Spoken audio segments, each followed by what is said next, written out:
Sadly, in the next 18 minutes when I do our chat, 4 Americans that are alive will be dead through the food that they eat. My name's Jamie Oliver. I'm 34 years old. I'm from Essex in England.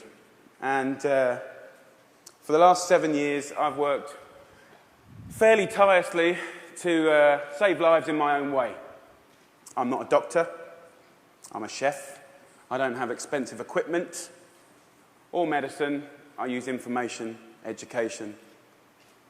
I profoundly believe that the power of food has a primal place in our homes that binds us to the best bits of life.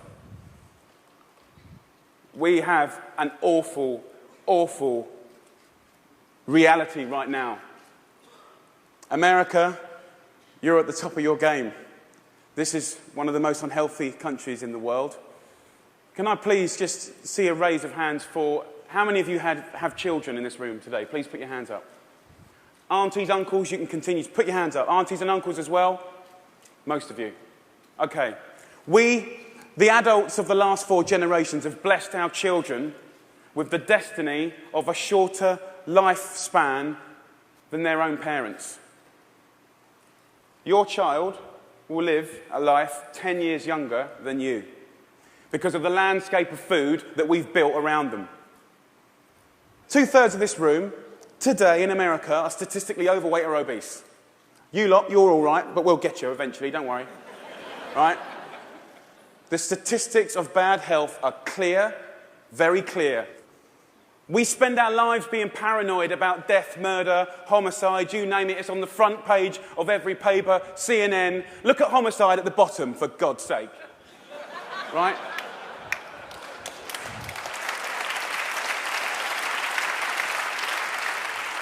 Every single one of those ones in the red is a diet-related disease. Any doctor, any specialist will tell you that. Fact. Diet-related disease is the biggest killer in the United States right now, here today.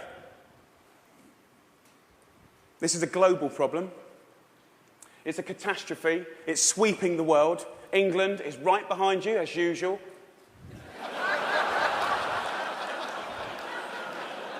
I know they were close, but not that close.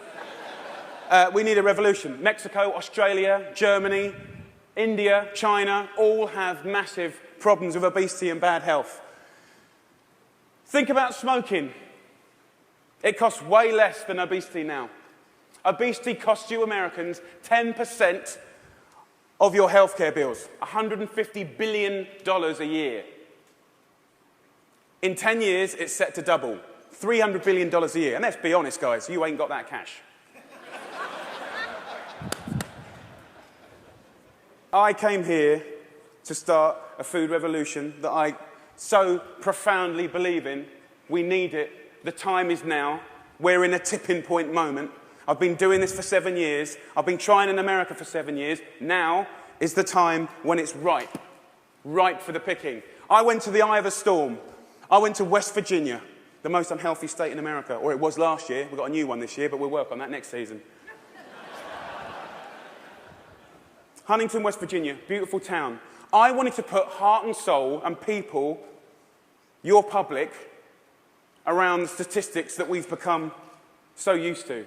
I want to introduce you to some of the people that I care about, your public, your children. I want to show a picture of my friend Brittany. She's 16 years old. She's got 6 years to live because of the food that she's eaten. She's the 3rd generation of Americans that hasn't grown up in a food environment where they've been taught to cook at home or in school, or her mum, or her mum's mum. She has 6 years to live. She's eating her liver to death. Stacey, the Edwards family. This is a normal family, guys. Stacey does her best, but she's 3rd generation as well. She was never taught to cook at home or at school. The family's obese. Justin here, 12 years old, he's 350 pounds. He gets bullied, for God's sake. The daughter there, Katie, she's 4 years old. She's obese before she even gets to primary school. Marissa, she's all right. She's one of your lot. But you know what? Her father, who was obese, died in her arms. And then the second most important man in her life, her uncle, died of obesity. And now her stepdad is obese. You see, the thing is, obesity and diet-related disease doesn't just hurt the people that have it, it's all of their friends, families, brothers, sisters. Pastor Steve, an inspirational man, one of my early allies in Huntington, West Virginia. He's at the sharp knife edge of this problem. He has to bury the people, okay? And he's fed up with it. He's fed up with burying his friends, his family, his community. Come winter, 3 times as many people die. He's sick of it. This is preventable disease, waste of life. By the way, this is what they get buried in. We're not geared up to do this. Can't even get them out the door, and I'm being serious. Can't even get them there, forklift. Okay, I see it as a triangle, okay? This is our landscape of food. I need you to understand it. You've probably heard all this before, but let's just go back over it. Over the last 30 years, what's happened that's ripped the heart out of this country? Let's be frank and honest. Well, modern day life. Let's start with the main street. Fast food has taken over the whole country, we know that. The big brands are some of the most important powers, powerful powers in this country. Supermarkets as well. Big companies, big companies. 30 years ago, most of the food was largely local and largely fresh. Now, it's largely processed and full of all sorts of additives, extra ingredients, and you know the rest of the story. Portion size is obviously a massive, massive problem. Labelling is a massive problem. The labelling in this country is a disgrace. They want to self-police themselves. The industry want to self-police themselves. What, in this current climate? They don't deserve it.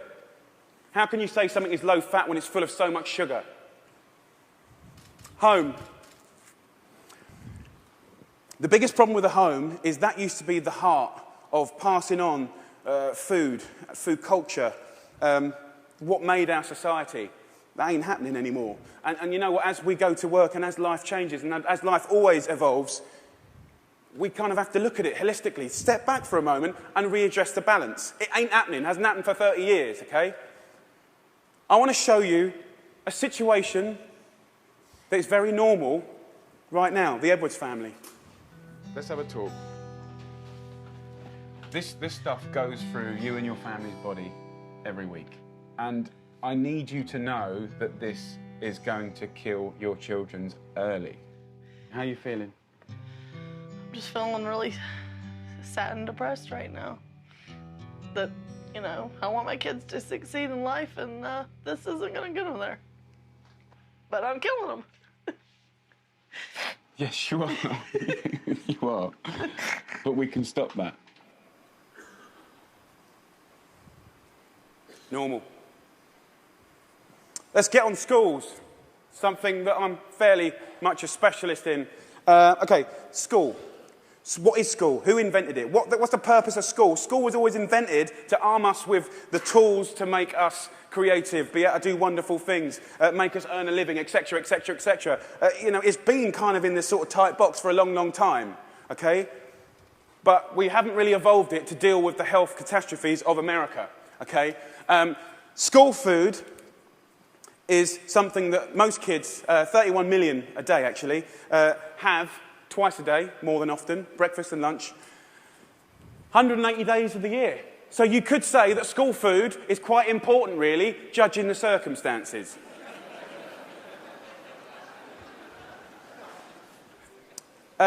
Before I crack into my rant, which I'm sure you're waiting for, I need to say one thing, and it's so important in hopefully the magic that happens and unfolds in the next 3 months. The lunch ladies, the lunch cooks of America, I offer myself as their ambassador. I'm not slagging them off. They're doing the best they can do. They're doing their best. But they're doing what they're told, and what they're being told to do is wrong. The system is highly run by accountants. There's not enough or any food knowledgeable people in the business. There's a problem. If you're not a food expert and you've got tight budgets and it's getting tighter, then you can't be creative. You can't duck and dive and write different things around things. If you're an accountant and a box ticker, the only thing you can do in these circumstances is buy cheaper shit. Now, the reality is the food that your kids get every day is fast food. It's highly processed. There's not enough fresh food in there at all. You know, the amount of additives, E-numbers, ingredients you wouldn't believe. There's not enough veggies at all. French fries are considered a vegetable. Pizza for breakfast. They don't even get given crockery. Knives and forks, no, they're too dangerous. There's scissors in the classroom, but knives and forks, no. And the way I look at it is if you don't have knives and forks in your school, you're purely endorsing, from a state level, fast food, because it's handheld. And yes, by the way, it is fast food. It's sloppy joes, it's burgers, it's wieners, it's pizzas, it's all of that stuff. 10% of what we spend on healthcare, as I said earlier, is on obesity, and it's going to double. We're not teaching our kids. There's no statutory right to teach kids about food, elementary or secondary school, okay? We don't teach kids about food, right? And this is a little clip from an elementary school, which is very common in England. Who knows what this is? Potatoes. Potato? So you think these are potatoes? Do you know what that is? Do you know what that is? Broccoli. What about this? Our good old friend. Do you know what this is, honey? Celery. No. What do you think it is, darling? Onion. Onion, no. Immediately you get a really clear sense of, do the kids know anything about where food comes from? Who knows what that is? Pear. What do you think this is? I don't know. If the kids don't know what stuff is, then they will never eat it. Normal. England and America. England and America. Guess what fixed that? Guess what fixed that? 2 one-hour sessions. We've got to start teaching our kids about food in schools, period.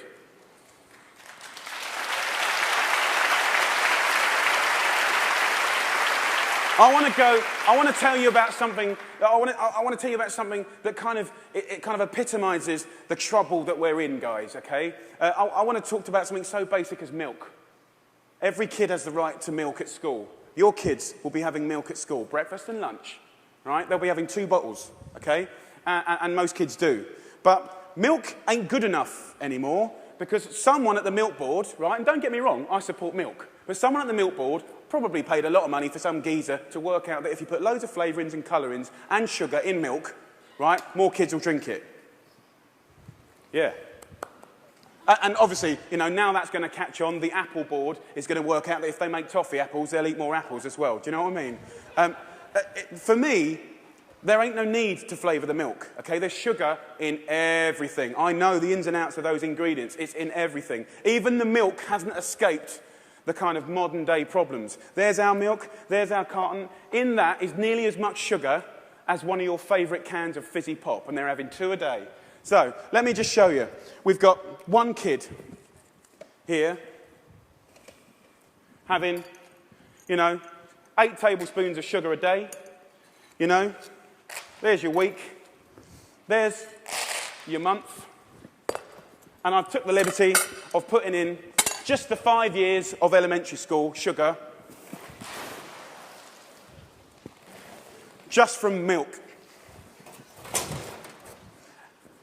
Now, I don't know about you guys, but judging the circumstances, right, any judge in the whole world would look at the statistics and the evidence, and they would find any government of old guilty of child abuse.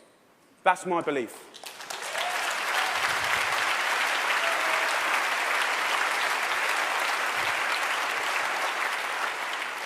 Now, if I came up here, and I wish I could come up here today, and hang a cure for AIDS or cancer, you'd be fighting and scrambling to get to me.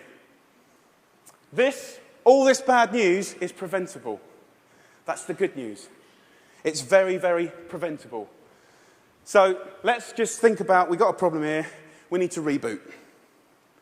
Okay, so in my world, what do we need to do? Here's the thing, right?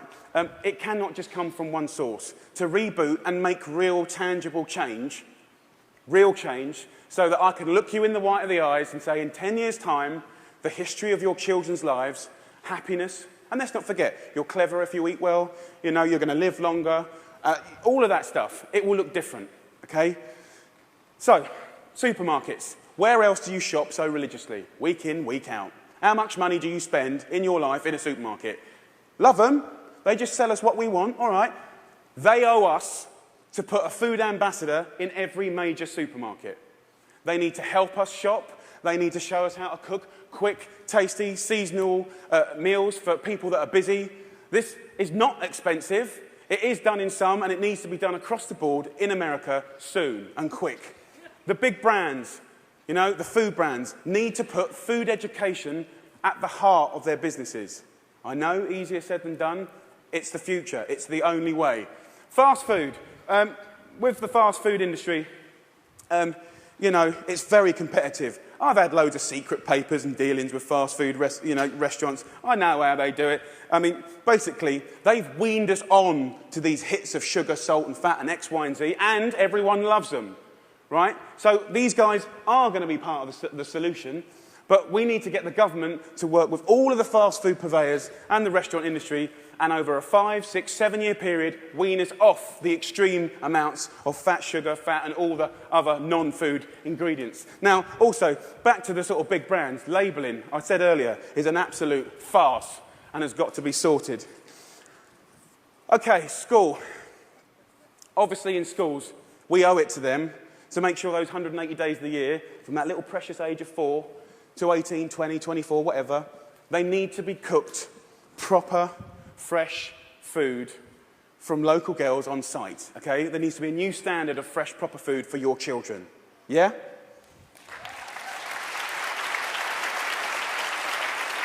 Under the circumstances, it's profoundly important that every single American child leaves school knowing how to cook 10 recipes that will save their life. Life skills. That means that they can be students, young parents, and be able to sort of duck and dive around the basics of cooking no matter what recession hits them next time. If you can cook, recession money doesn't matter. If you can cook, time doesn't matter. The workplace, we haven't really talked about it. You know, it's now time for corporate responsibility to really look at what they feed or make available to their staff. The staff are the mums and dads of America's children. Marissa, her father died in her hand. I think she'd be quite happy if corporate America could start feeding their staff properly. Definitely, they shouldn't be left out. Let's go back to the home. Now, look, if we do all this stuff, and we can, it's so achievable. You can care and be commercial, absolutely. But the home needs to start passing on cooking again, for sure, for sure. Pass it on is a philosophy. And for me, it's quite romantic, but it's about if one person teaches 3 people how to cook something, you know, and they teach 3 of their mates, that only has to repeat itself 25 times, and that's the whole population of America. Romantic, yes, but most importantly, it's about trying to get people to realise that every one of your individual efforts makes a difference. We've got to put back what's been lost. Huntington Kitchen. Huntington, where I made this programme, you know, we've got this primetime programme that hopefully will inspire people to really get on this change. I truly believe that change will happen. Huntington Kitchen, I work with a community. I worked in the schools. I found local sustainable funding to get every single school in the area from the junk onto the fresh food. $6,500 per school. That's all it takes, $6,500 per school. The kitchen is $25,000 a month, okay? This can do 5,000 people a year, which is 10% of their population, and it's people on people. You know, it's local cooks teaching local people. It's free cooking lessons, guys. Free cooking lessons in the main street. This is real tangible change. Real tangible change. Around America, if we just look back now, there's plenty of wonderful things going on. There's plenty of beautiful things going on. There are angels around America doing great things in schools, farm-to-school setups, garden setups, education. There are amazing people doing this already. The problem is they all want to roll out what they're doing to the next school and the next, but there's no cash.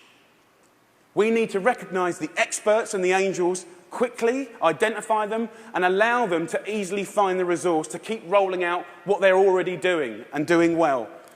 businesses of America need to support Mrs. Obama to do the things that she wants to do.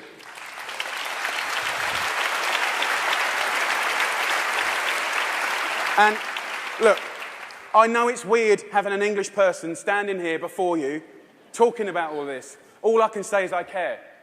I'm a father, and I love this country. And I believe truly, actually, that if change can be made in this country, beautiful things will happen around the world. If America does it, I believe other people will follow. It's incredibly important.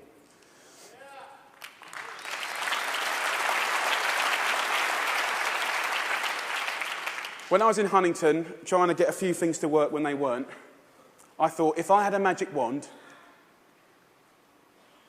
what would I do? And I thought, you know what, I'd just love to be put in front of some of the most amazing movers and shakers in America. And a month later, Ted phoned me up and gave me this award. I'm here. So my wish.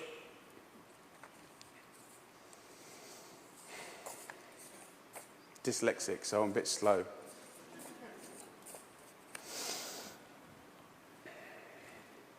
My wish is for you to help a strong, sustainable movement to educate every child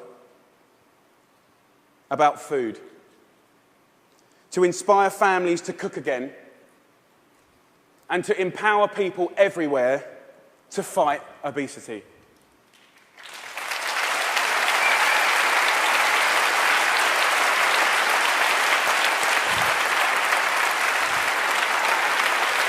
Thank you.